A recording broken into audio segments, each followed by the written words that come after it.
Hello, welcome to our kickoff webinar, where you'll learn how to use ms.xpansiv.com and generate clean fuel credits. We'll explain clean fuel credits, introduce our support team and technology platform, and outline next steps for LCFS credits. Timestamps on the screen help you find key video sections easily. Just use the progress bar. For newcomers, watching the entire webinar is recommended for a complete overview. Xpansiv Managed Solutions helps you make the most of environmental commodities by managing and monetizing them effectively.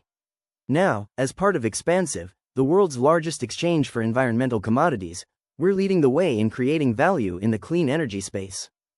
Xpansiv Managed Solutions helps you get the most out of your investment in clean fuel infrastructure, like EV chargers and electric forklifts, by managing and trading clean fuel credits on your behalf.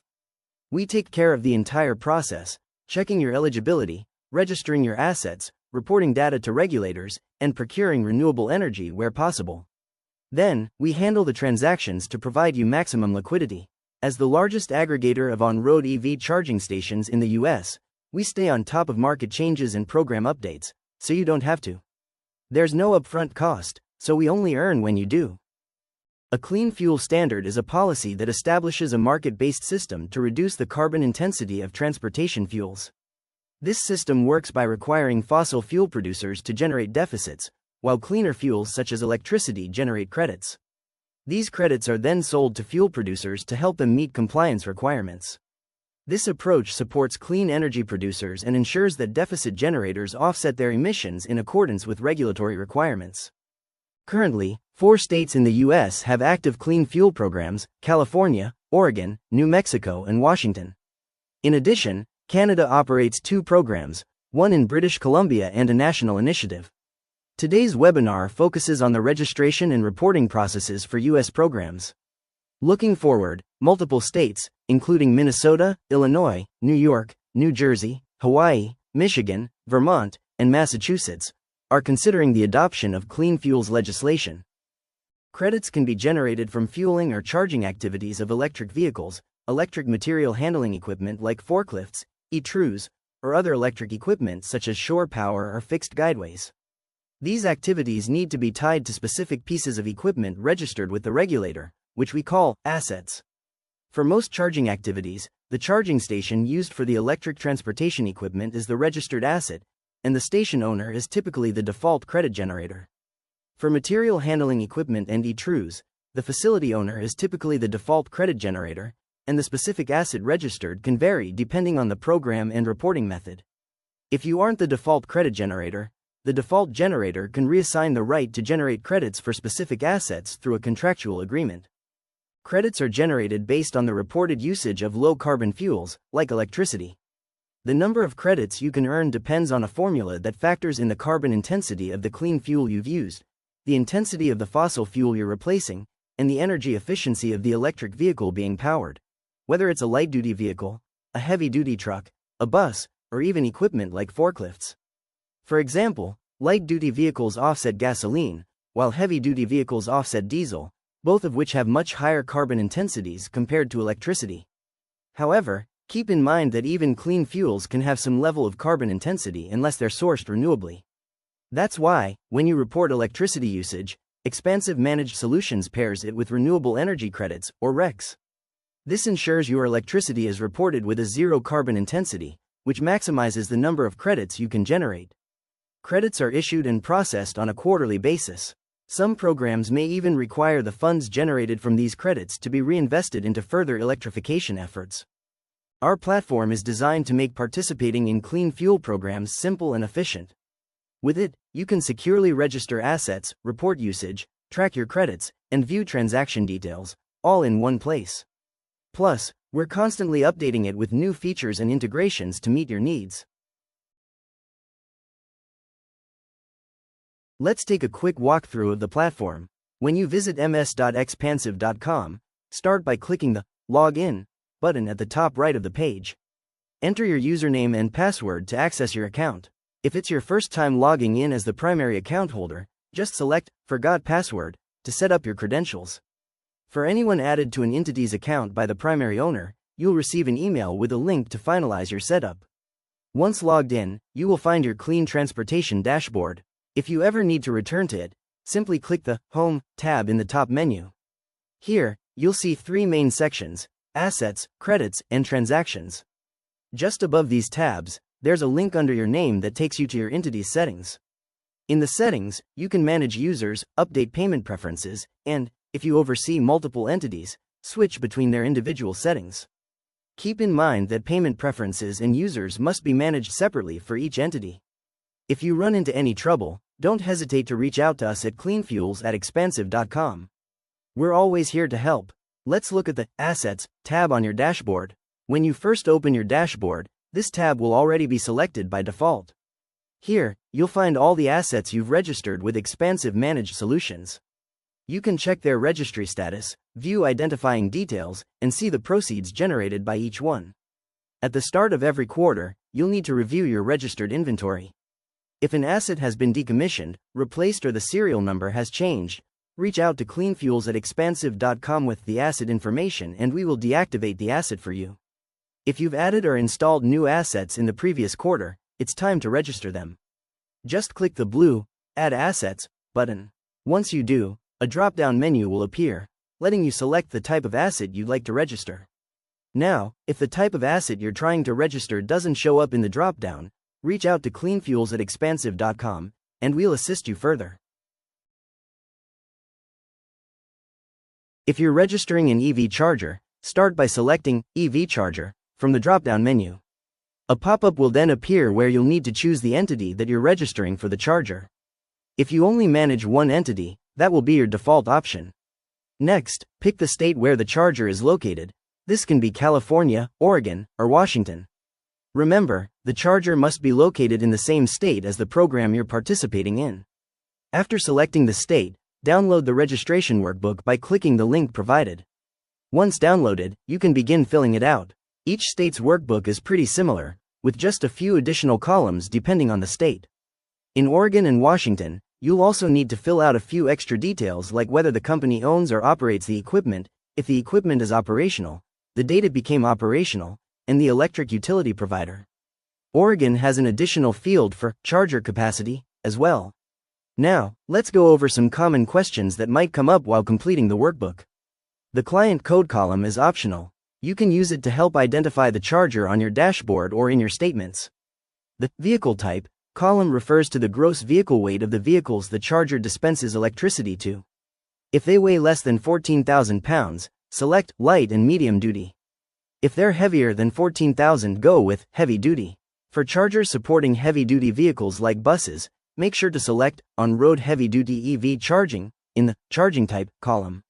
Latitude and longitude columns refer to the GPS coordinates of the charger's location and should be entered in decimal format up to 6 decimal places.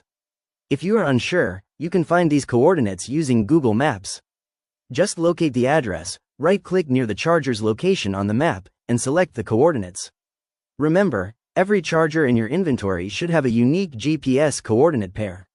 For the method of kilowatt-hour consumption reporting column, Xpansiv Managed Solutions requires smart charging with session details. In rare cases, utility bills may be allowed. If you can't report through smart charging, contact cleanfuels@xpansiv.com for guidance. The electricity source column should usually be grid energy. But if your charger runs on off-grid solar power, reach out to Xpansiv Managed Solutions for additional instructions. Once you've completed the workbook, upload it to ms.xpansiv.com. If you receive an error, download the error report to see exactly what needs fixing. If the errors persist, don't hesitate to reach out to cleanfuels@xpansiv.com for help. Once you have successfully uploaded the registration workbook, you will see the new EV charger in the table under the Assets tab. Alright, let's talk about how to upload electricity consumption data for reporting. First, you'll need to head over to the Credits tab, which is located right next to the Assets tab. This is where you'll be uploading your electricity usage for the current reporting quarter. Once you're there, you'll see a table displaying the total kilowatt hours consumed and an estimate of the credits generated for that quarter. Now, if you want to check data from previous quarters, there's a drop-down menu above the table. Just use that to select the specific quarter you're interested in. If you're managing multiple asset types, you'll notice tabs above the table. These let you switch between tables for each asset type. To start adding your consumption data, look for the Add Consumption Data button. It's located above and to the right of the table. Click on it, and you'll see a drop-down menu with a selection for your entity. If you're managing multiple entities, the drop-down will show each one separately.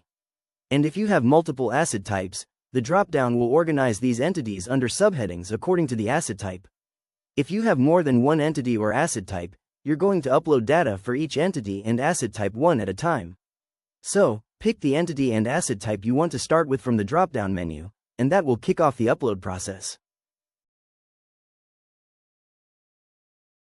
Before moving forward with uploading, make sure you've downloaded session data from your charger's monitoring platform. Keep in mind, smart charging with detailed session data is the only acceptable reporting method for EV chargers. This data must include the start and end times of each session, the amount of electricity dispensed, and the serial number of the charger for every session within the reporting period. Once you've selected the entity you're submitting data for, you'll be directed to a new page. There, you'll find 3 reporting options to choose from. Option A is a summary template for data by charger. You can download it by clicking the link under Option A. This template will include one pre-filled row per charger, but the last 3 columns will be blank for your input. In the kWh used column, you'll need to enter the total amount of electricity consumed, aggregated for each charger during the reporting quarter. For the start and end date time columns, simply use the first and last days of the quarter. Option B provides a session details template. You can download this template via the link under Option B here. You'll copy and paste the data from your monitoring platform directly into the corresponding fields in the template. If your data only includes a single timestamp, use it for both the start and end times. And one important note, don't include the header row from your dataset in the template. Option C is specifically for users of ChargePoint's session details table. Follow the instructions in the Additional Help section to locate and download this report from the ChargePoint platform. Now, after you've completed your chosen template or prepared your ChargePoint report, you're ready for Step 3, uploading the file. Once the file is uploaded, you'll be taken to the next page. Here, you'll upload the original raw data file as supporting documentation. Just click Add Document, then verify the total data by charger. When everything looks good, hit the Verify Data button to confirm your submission. If you're using Option C, the raw data file will automatically appear under the Supporting Documentation column. If your upload doesn't account for all the chargers, a red notification box will pop up. Now, if the remaining chargers didn't consume any electricity during the reporting quarter, select that option, and the system will automatically input zeros for you. On the other hand, if you have additional data to upload, select that option, and zeros won't be added. Next, if there's anything specific we should know about your data, use the notes box to provide those details. Once you've uploaded all supplemental documentation, verified your data, confirmed the completeness of your submission, and added any necessary notes, accept the terms and conditions and submit your data. Finally, let's talk about what to do if you run into errors during the upload. If this happens, a red notification will pop up with a link to download the error report. For users of options A or B, simply correct the errors in the report, delete the Errors column, and re-upload the file just like you would the original template. For option C, download the error report, make the necessary changes to your raw data file, save it, and re-upload it on the first upload page. You can register new forklift assets by selecting eForklift from the drop-down menu under the Add Assets button. Once you click it, a pop-up will appear where you first choose the entity for which you're registering the forklifts. If you manage only one entity, that will be selected by default. Next, you'll pick the location of the forklifts. If you haven't set up a forklift location yet, you'll only see the option to Add New Forklift Location. If you've already created a location but need a new one, select Add New Forklift Location. Otherwise, just pick the existing location where the forklifts operate. Now, if you're creating a new location, you'll need to provide details such as its name, address, client code, utility provider, and whether it has metered reporting. Please note, as of January 2026, metered reporting is required for all forklift reporting. For locations with metered reporting, you'll have to create a separate location entry for each charger or meter and include it in the associated workbook. If the site is in Oregon, you'll also need to share the forklift charger's kilowatt capacity. Once you've either selected or created a location, you'll download and complete the Combined Forklift Details Workbook. This workbook is used for both the registration and reporting process, as well as managing lift equipment for all of your forklift locations for a given entity. When you open the workbook, you will enter the facility name and address as it appears in Xpansiv Managed Solutions for the specific piece of lift equipment you are registering or reporting for. Existing forklift locations and lift equipment will be pre-populated for you. When adding new lift equipment, you will need to complete the client-defined identifier for the site or client code, electric utility provider for the site, equipment class type, make and model, serial number, lift capacity, model year, ownership type, and if the equipment currently operational. Lift side start and end dates only need to be completed for rental fleets. You will also need to provide the meter ID, the serial number of the meter. If your forklifts are located in California, you will provide the location of the meter as well as the charger efficiency. If you are unsure of the charger efficiency, you may enter 85% per the regulations. After you have completed those fields for registration, you can upload it to Xpansiv Managed Solutions in the Assets tab. If you get an error, download the error report to see exactly what needs fixing. If the errors persist, don't hesitate to reach out to cleanfuels@xpansiv.com for help.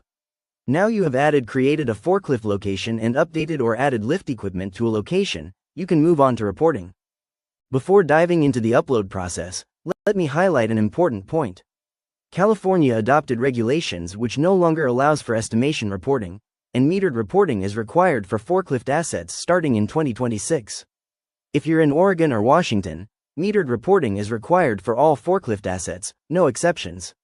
Now, once you've selected the entity under the e-forklift subheading in the Add Consumption Data drop-down menu, you'll be taken to the upload page. On this page, your first step is to download the Combined Forklift Details Workbook. You can do this by clicking the link under Step 1. This workbook is used for both the registration and reporting process, as well as managing lift equipment for all of your forklift locations for a given entity. When you open the workbook, you will enter the facility name and address as it appears in Xpansiv Managed Solutions for the specific piece of lift equipment you are registering or reporting for. Existing forklift locations and lift equipment will be pre-populated for you. Before completing the workbook, you'll first gather your meter data.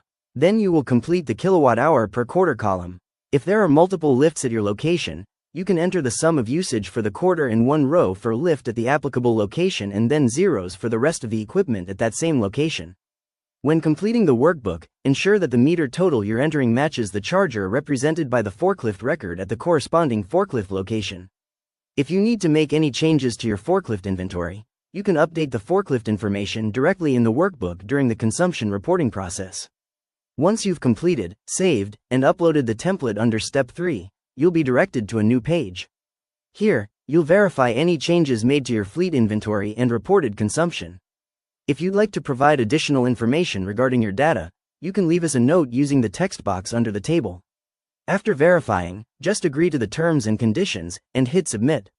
And that's it. Step by step, you've successfully registered your fleet and reported your forklift data.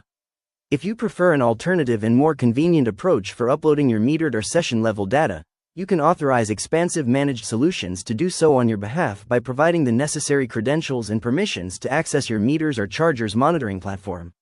Once this is set up, we will handle the entire upload process for you, ensuring it is done automatically, and each quarter, you will receive an email confirming that your consumption data has been successfully uploaded to your account and prompting you to review your asset inventory and consumption totals.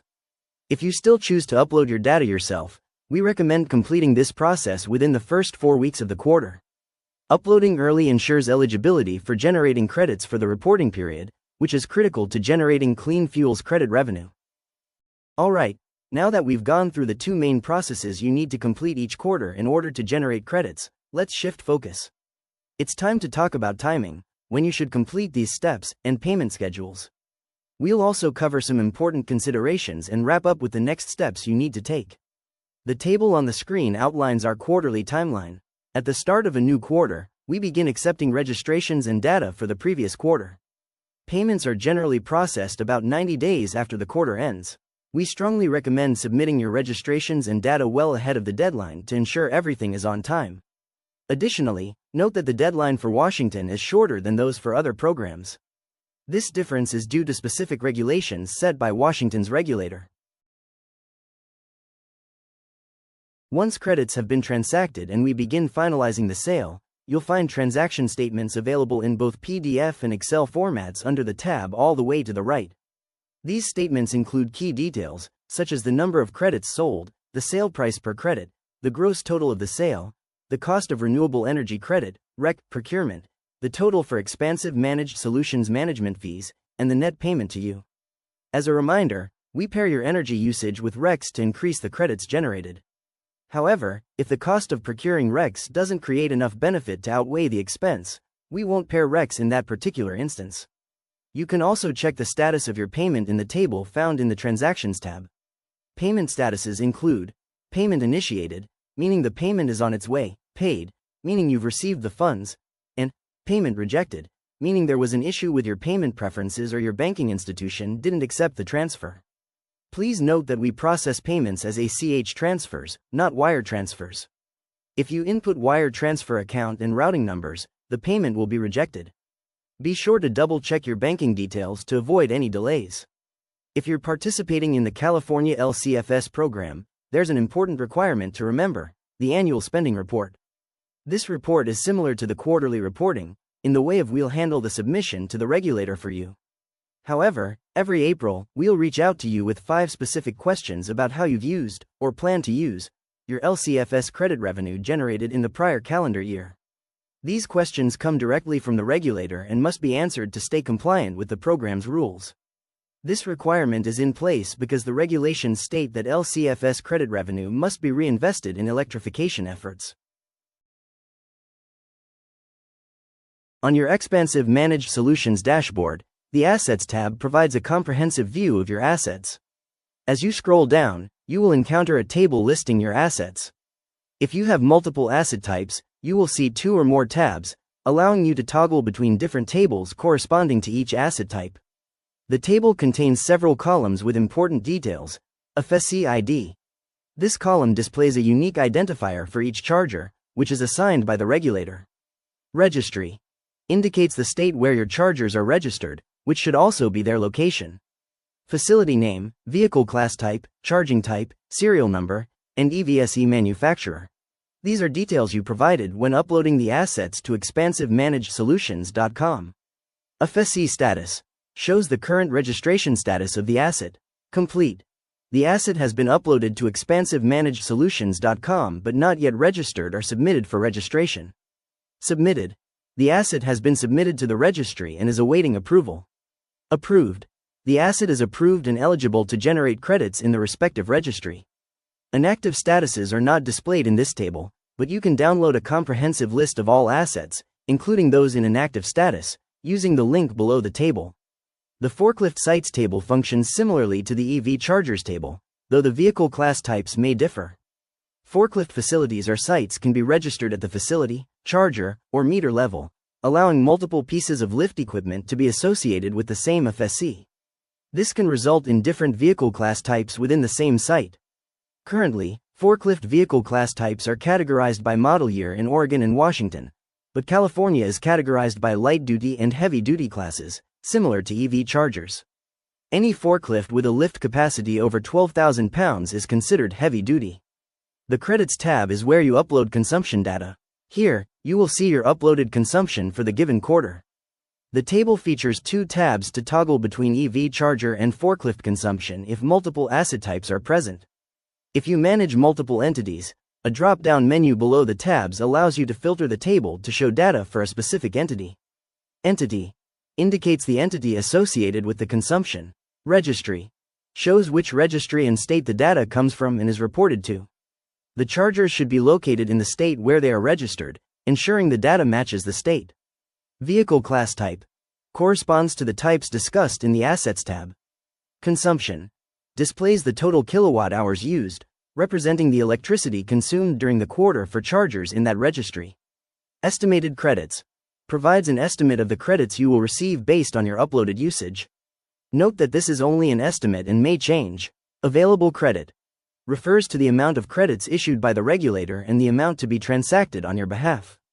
Status shows the status of your data. Details. Each row includes a magnifying glass and a download icon. The magnifying glass opens a pop-up table breaking down that row's consumption per registered FSC. The download button allows you to download the same table as a consumption summary, showing per charger usage reported for the charger, vehicle class type, and entity, as opposed to the aggregated total in the main table. The forklift tab is identical to the EV chargers tab and functions in the same way. Like the assets tab, the credits tab includes a link below the table to download the reporting file, such as the session details template for EV charger data or the forklift detail sheet for forklifts.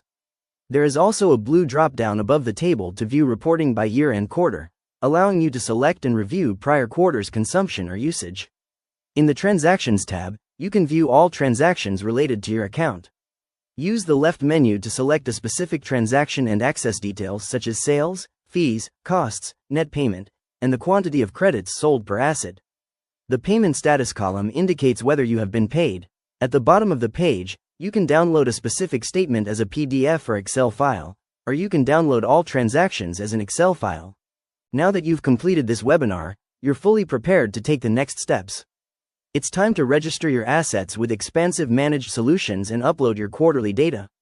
We hope that this presentation has been informative and helpful. We thank you for your time and attention and look forward to working with you.